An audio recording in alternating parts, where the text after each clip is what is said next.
When somebody asks you a question, you typically look at that person when you answer. A trial experience can be slightly different.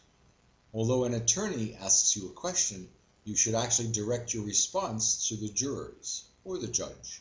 You have to act as if a juror had just asked you the question. To be polite and to look semi-normal, you have to be paying attention and looking at the attorney while he asks you the question. But when the question is over, you can turn toward the jurors and begin your response.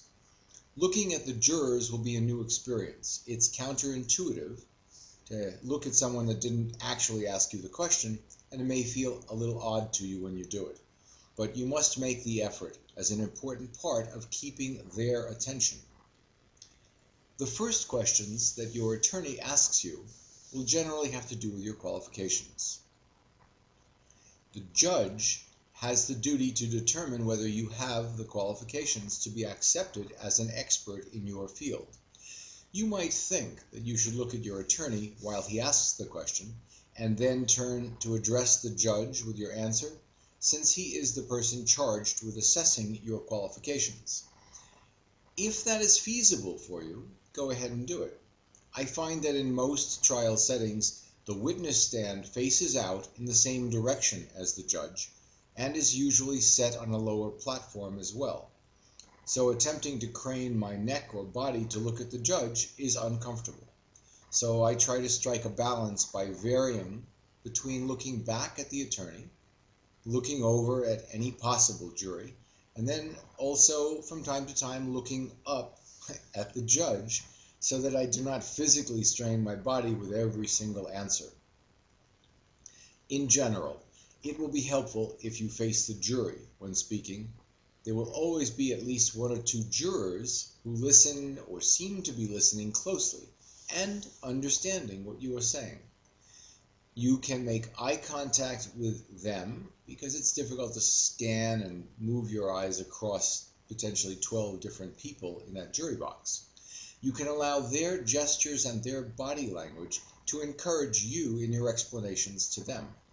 You will have a sense of whether the jury understands, is accepting, and is convinced by what you are saying.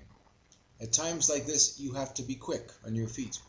If you see by their facial or head gestures that they do not understand an answer, then ignore what I said earlier about short answers. You have to keep their attention and you have to convince them. So you can rephrase an answer with a new analogy or in a different way, but still try to stay as simple as possible. Long answers are still a bad idea, even if you believe you have been asked to elaborate on something. You should still limit any elaboration, even when asked for by your own attorney during direct examination, to several sentences. Anything longer and you may bore the jury. During cross-examination, an opposing attorney may try to cut you off because he does not want you to be any clearer to the jury or to make points with them. So an important tactic to take away from this is that if you believe that you need to say more as part of your answer, you can say aloud that you have not finished your answer yet, and you need to do that. Well, you need to do that.